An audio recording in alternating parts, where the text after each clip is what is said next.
તો હાલ એટીએસ દ્વારા પ્રેસ કોન્ફરન્સ કરવામાં આવી રહી છે. સીધા જઈશું તે તરફ.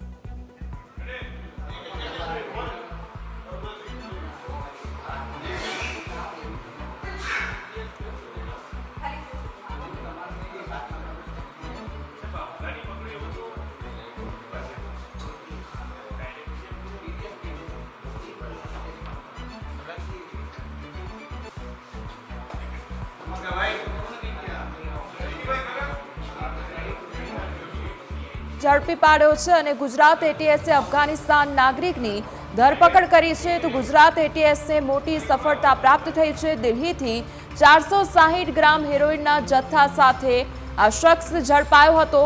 તો અફઘાન નાગરિક મોહમ્મદ યાસીનની ધરપકડ કરવામાં આવી છે. અફઘાનિસ્તાનના નાગરિકની ધરપકડ કરવામાં આવી છે.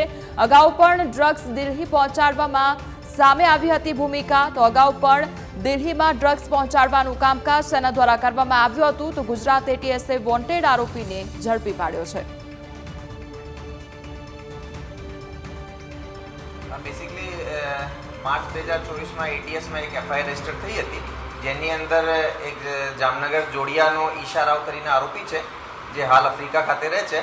એની ફેમિલી, એની વાઈફ, દીકરી, દીકરા, જવાઈ બધા સાથે મળીને એને વેરાવલ ખાતેથી 8 કિલોનો એક માલ દરિયામાંથી એ લાવ્યા હતા અને એની જે ડિલિવરી છે એ લોકોએ દિલ્હીમાં તિલકનગરમાં એક નાઇજીરિયન માણસને આપી હતી. એ રીતની માહિતી આધારે એક એફઆઈઆર રજીસ્ટર કરવામાં આવેલ હતી.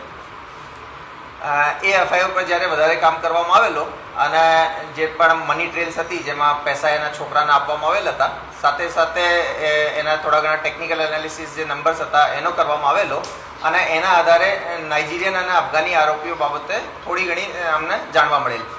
આ જે માહિતી છે એ DCP crime branch Surat city Bhavesh રોજિયાને પણ આપવામાં આવેલી હતી અને એટીએસ અને Surat city crime branch jointly એના પર વર્ક કરતી હતી. આ દરમિયાન Bhavesh Rojiya DCP crime branch સુરતને એક માહિતી મળી કે એમાં જે વોન્ટેડ આરોપી છે, જેનું નામ મોહમ્મદ યાસીન છે, એ દિલ્હી ખાતે રહે છે અને હાલ દિલ્હીમાંથી નોઈડા ખાતે થોડા ટાઈમ પહેલાં શિફ્ટ થયો છે અને એમાં આ જે મુદ્દામાલ હતો આનો મેન રિસીવર હતો અને એમાંથી એ છૂટક મુદ્દામાલની વેચણી પણ કરે છે અને એ પાસે મુદ્દામાલ મળવાની શક્યતા પણ છે. તો આ આધારે એક જોઈન્ટ ટીમ બનાવવામાં આવેલી, જેમાં એટીએસના પીઆઈ અજીત ચાવડાના નેતૃત્વમાં એટીએસની ટીમ અને સાથે સાથે સુરત ક્રાઇમ બ્રાન્ચની ટીમ પણ રાખવામાં આવેલી. એ ટીમ દિલ્હી પોલીસની મદદથી એ જે શકમંદ માણસ છે એની જે જગ્યા પર એ વેચણી કરતો હતો ત્યાંથી એની ધરપકડ કરી અને એની ઝડપી દરમિયાન લગભગ 460 ગ્રામ હેરોઇનને પણ એનાથી આપણે રિકવરી કરવામાં આવેલી છે. એ જે માણસ છે મોહમ્મદ યાસીન, એ મૂળ જલાલાબાદ અફઘાનિસ્તાનનો રહેવાસી છે. એ 2017માં ઇન્ડિયામાં આવ્યો હતો, મેડિકલ વિઝાના આધારે આવ્યો હતો. ત્યારે શરૂઆતમાં એ અફઘાની જે લોકો આવતા હતા એના માટે ટ્રાન્સલેટરનું કામ કરતો હતો અને એના લગભગ 2 વર્ષ પહેલાં વિઝા એક્સપાયર થઈ ગયા છે. ત્યારથી એ રિફ્યુજી સ્ટેટસ માટે એ અપ્લાય કરેલા છે. એ દિલ્હીમાં એનો છૂટક વેચાણ કરતો હતો અને એ પાવડર ફોર્મેટમાં છે.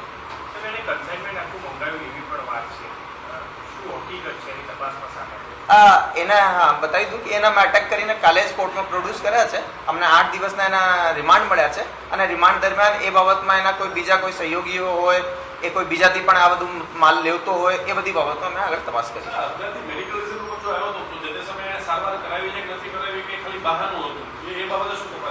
એ 2017માં અહીંયા આવ્યો હતો. જે તે વખતે મેડિકલ વિઝા માટે શું કાગળો લગાવ્યા હતા, કયા હોસ્પિટલ્સમાં એ તપાસ લીધી હતી, એ બધાની અમે ઇન ડ્યુ કોર્સ તપાસ કરીશું.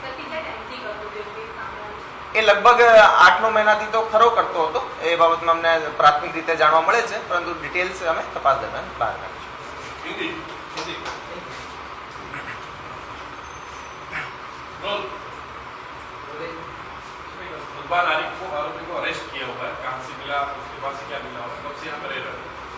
मार्च 2024 में एटीएस में एक एफआईआर रजिस्टर हुई थी, जिसमें जामनगर जोड़िया का एक रहने वाला आरोपी है इशारा. उसने अपनी पत्नी, बच्चे और कुछ और आरोपियों के साथ मिलकर के समुद्र के मार्फत 8 किलो हेरोइन की भारत में उसने भेजा था. इसके बच्चे और जवाई ने मिलकर ये जो 8 किलो हेरोइन है, इसे दिल्ली तिलकनगर में एक नाइजीरियन आदमी को दिया था. इस इंफॉर्मेशन के आधार पे एफआईआर रजिस्टर की गई थी. 9 आरोपियों का उसमें अरेस्ट हुआ था. साथ में जब इस अरेस्ट के बाद में जो टेक्निकल डेटा था उसका एनालिसिस किया गया, मनी ट्रेल को एनालिसिस किया गया, तो जानने को मिला कि इसमें कुछ नाइजीरियन और अफगानी आरोपी इसमें संलग्न है. ये जो इन्फॉर्मेशन है ये सूरत क्राइम ब्रांच के डीसीपी श्री भावेश रोजिया जी के साथ भी शेयर की गई।